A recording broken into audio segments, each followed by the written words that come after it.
sort of the support roles, like the role of the aunt or the good friend, the godparent, usually godmother. And if you see a connection between the sort of invisibility of those roles and the fact that women tend to be the ones to take them on, caring for elderly family members, caring for children, picking up the pieces. This is going to be a very broad statement. It's not always true, but I do think we diminish the roles of women that are not directly in support of men, right? Like, I think... Tweet that! Just as general storytelling, the language we use around women in caregiving roles, I am the spinster aunt in the attic, like that's an old trope from storytelling. It just is really unfortunate that I do live on the top floor of a house and have a really wonderful apartment. Friend lives downstairs. But if you really look at the language we use around women's experiences and who gets the most powerful language and the most complimentary language, it's women who are accessories is not the right word, but who are playing a role that's most attractive to men who have been telling most of the stories for most of history, I think, is true. And so just to try and offer, someone asked me if I wrote this book to be empowering. I was like, I see this book as I moved into a phase in my life that no one was talking about, and it felt like a no man's land with no blueprint, and I wanted to send back a dispatch. Here's what it's actually like out here. Here's my report. Not I think you should do this, or, it might be better if we did this. I was literally just the sky is blue. Sometimes it's stormy. This is just my report from out here. And I think we really don't consider how the arc of history, how few stories have been told by women about their own experiences. And the other day I was doing an interview with a male journalist who I really admire and I like very much, and he said, your book passes the Bechtel, I'm saying that right, I've been mispronouncing this name. Alison Bechtel wrote that she created the Bechdel test, which said, does this story, movie, television show have two women talking to each other without discussing a man? And he said, your book passes that test. Did you set out to write a book that passes that test? And I said, no, I set out to write a book that was an honest reflection of my life. And I don't know very many women who have conversations revolving around a man.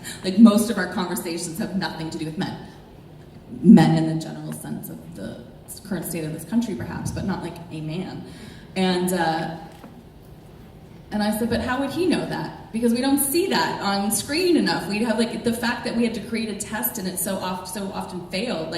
How would anyone know that women don't actually talk about men all that much? It was we know it, but it's not a publicly acknowledged thing.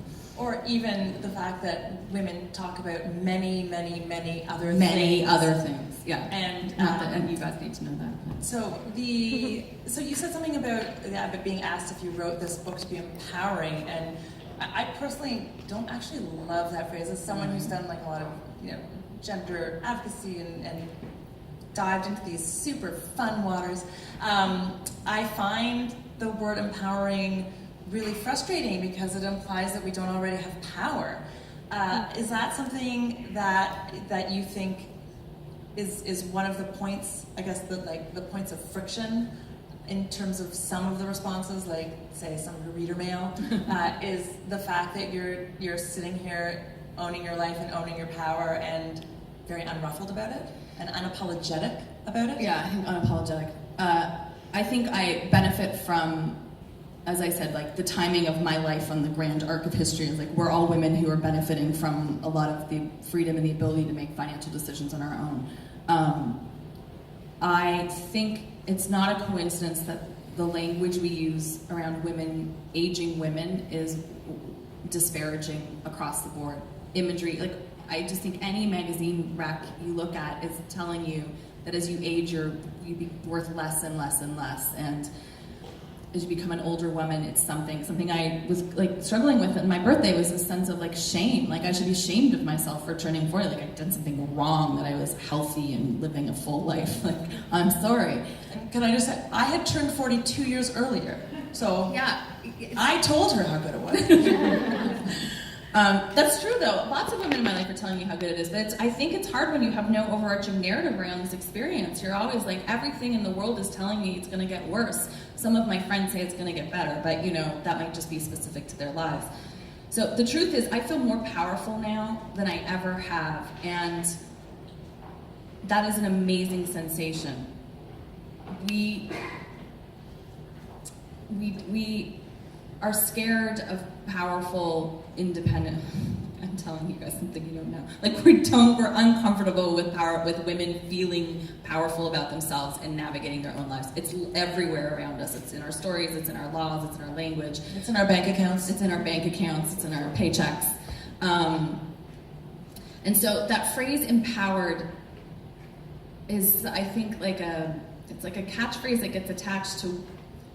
There's two answers to that question. One is one of the fallout effects of not having enough stories by women about women is that when you write one, there's a weird expectation, or you get blamed for attempting to speak for all women. When I wrote the Times piece, some people were angry at me.